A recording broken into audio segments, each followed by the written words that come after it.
Hello दोस्तों, क्या हाल है। देखिए ये फोल्डिंग स्टूल बना रहा है, इतना अच्छा है और बहुत ही कम लकड़ी में। और देखा जाए कि प्लाईवुड के 25 टुकड़े हैं।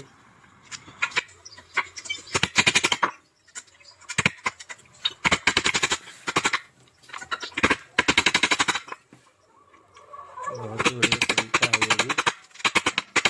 ये कब्जे लग गए हैं। अब देखिए किस तरीके से एक ही लकड़ी रहेगी लगाने को। और बहुत ही अच्छा तरीका फोल्डिंग वाला, छोटा देखिए।